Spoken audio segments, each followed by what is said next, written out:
Assalamualaikum warahmatullahi wabarakatuh. Bismillahirrahmanirrahim. Alhamdulillahirabbil alamin wa bihi nasta'in wa ala umurid dunya waddin wassalatu wassalamu ala asyrafil anbiya'i wal mursalin wa ala alihi wa ashabihi ajma'in. Amma ba'du. Para sahabat Fatayat yang saya cintai, rahimakumullah.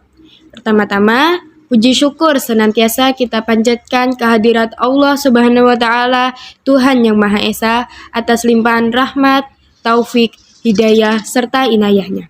Sehingga pada kesempatan yang baik ini, kita masih diberi kesehatan dan kesempatan untuk menjalankan puasa sampai pada titik ini dengan keadaan sehat wal afiah, tidak ada kurang suatu apapun. Salawat dan salam semoga terlimpah ke pangkuan baginda Rasulullah Nabi Muhammad Sallallahu Alaihi Wasallam yang senantiasa kita nantikan syafaatnya kelak di yaumil kiamah. Amin Allahumma amin. Di sini kita akan membahas tentang perkara yang membatalkan puasa. Hal-hal yang membatalkan puasa itu ada berapa? Itu ada 10. Kita bahas dulu dari yang pertama, yaitu masuknya benda ke bagian batin anggota tubuh melalui rongga terbuka seperti mulut, telinga, hidung, kubul, dan dubur. Apabila ada sesuatu yang masuk melalui kubul dan dubur, entah itu apa, itu akan membatalkan puasa. Yang kedua, sengaja muntah. Sengaja muntah. Ketika kita menyengajakan muntah, itu akan membatalkan puasa. Ini yang sering terjadi di masyarakat umum. Seperti halnya, bagaimana ketika anaknya tersebut masuk angin, lalu dia muntah, apakah muntah tersebut membatalkan puasa? Tentu saja tidak, karena keterangan di sini yang membatalkan puasa ialah sengaja muntah. Jadi, ketika kita ngokrok-ngokrok mulut kita menggunakan jari atau menggunakan apapun itu, atau ada bangkai kita datangkan, kita cium-cium, biarin kita muntah, itu membatalkan puasa. Tetapi ketika prakteknya orang tersebut sakit, terus berakhir dia muntah, atau lebih seringnya orang hamil, terus efek dari kandungannya dia mual, akhirnya dia muntah, itu tidak membatalkan puasa. Dan yang ketiga ialah berhubungan badan bagi orang yang mengerti hukum haram. Berarti orang yang tidak mengerti hukum haram tersebut tidak apa-apa. Terus ada unsur kesengajaan dan tidak terdapat unsur paksaan. Yang dimaksud dari ada unsur kesengajaan dan tidak terdapat unsur paksaan itu bagaimana? Yang seperti ketika kita jima, orang tersebut lupa kalau lagi berpuasa, maka dia tidak batal karena hukumnya jima sama dengan kita makan. Sama halnya dengan kita makan ketika di bulan puasa. Ketika kita lupa tidak membatalkan, tetapi ketika kita ingat dan kita melakukannya dengan sengaja, itu membatalkan. Terus bagaimana ketika orang tersebut ngelindur, terus dia jima dengan istrinya, apakah membatalkan? Tidak membatalkan, karena dia jima dengan tidak disengaja. Yang keempat, keluar sperma yang disebabkan oleh onani atau masturbasi, baik dengan tangan sendiri maupun orang lain. Kita keluar mani karena saking besarnya syahwat, akhirnya kita melakukannya sendiri, memasukkan sesuatu tersebut dengan apapun itu sampai keluar mani, itu membatalkan syahwat, membatalkan puasa.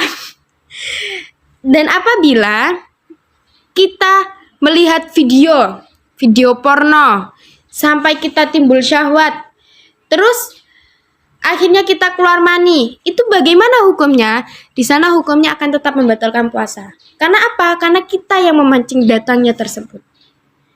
Jadi, orang yang keluar sperma dengan sebab disengaja, onani, ataupun masturbasi, itu dia membatalkan puasa. Terus yang kelima yaitu gila. Entah gila itu entah orang tersebut sebentar ataupun lama, entah itu datangnya ketika waktu akan berbuka ataupun waktu setelah subuh, itu dia tetap membatalkan puasa. Jadi entah dia gilanya hanya 2 menit, hanya sebentar, itu tetap membatalkan puasa. Karena di sini hal yang membatalkan puasa salah satunya yaitu gila, dan tidak ada sebabnya, maksudnya tidak ada batasan dia harus gila 1 hari baru batal puasanya atau bagaimana. Di sini hanya gila, berarti gila tersebut dalam perinciannya entah dia sebentar ataupun lama, itu dia tetap membatalkan puasa. Yang ketujuh, yaitu murtad. Ini kalau murtad sudah pasti ini, entah itu murtadnya sebentar ataupun berterusan, ini tetap membatalkan puasa. Karena memang salah satu syaratnya puasa itu kan orang yang Islam, balik dan juga berakal. Yang kedelapan, haid. Dan 9, nifas. Ini yang sering terjadi di masyarakat umum, bahwa orang yang mengeluarkan darah itu dia akan membatalkan puasa. Baik itu darah dari tangan atau dari apa. Kalau orang masyarakat umum yang sering mengiranya seperti itu tanggapan yang salah. Karena di sini yang dimaksud keluar darah itu hanya berupa haid ataupun nifas. Darah yang keluar dari farjinya seorang perempuan. Nah, bagaimana kalau dia keluar darah dari farjinya perempuan sebelum waktu haid atau sebelum waktu nifas? Itu dia nanti istihadah. Nah, orang istihadah itu tetap wajib untuk melakukan puasa. Jadi, anggapan bahwa keluar darah karena keiris pisau atau apa membatalkan puasa itu salah.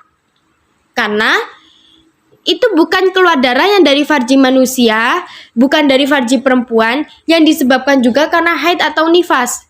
Jadi yang membatalkan puasa hanya keluar darah yang disebabkan haid atau nifas. Selainnya itu tidak membatalkan puasa. Yang ke-10 yaitu melahirkan. Orang yang melahirkan itu membatalkan puasa. Jadi ketika ibu tersebut semisal dia mengandung, udah puasa, terus tengah hari dia melahirkan, itu dia membatalkan puasa. Dan yang sering terjadi di masyarakat umum, yaitu anak kecil nangis. Anak kecil nangis itu dibilang membatalkan puasa. Padahal tidak. Kenapa ada unsur masyarakat mengatakan bahwa orang nangis itu membatalkan puasa? Karena sebagai jaga-jaga, mewanti-wanti. Kalau semisalnya dia nanti nelen ingusnya, terus nanti dia nelen air matanya, karena itu dapat menyebabkan batalnya puasa. Menelan sesuatu. Nah, jadinya adanya bahasa masyarakat nangis itu membatalkan puasa karena itu. Karena takutnya menelan sesuatu berupa ingus ataupun air mata. Tapi yang sebenarnya menangis itu tidak membatalkan puasa sama sekali. Jadi kesimpulannya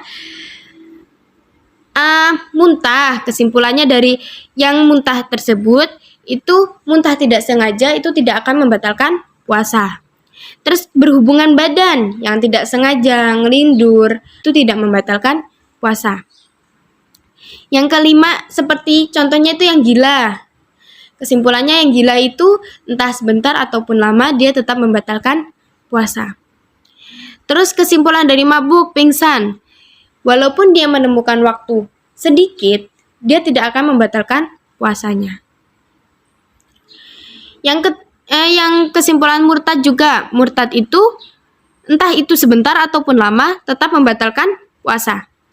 Kesimpulan yang keluar darahnya dari manapun itu tidak akan membatalkan puasa kecuali darahnya keluar dari farjinya seorang perempuan disebabkan haid dan juga nifas.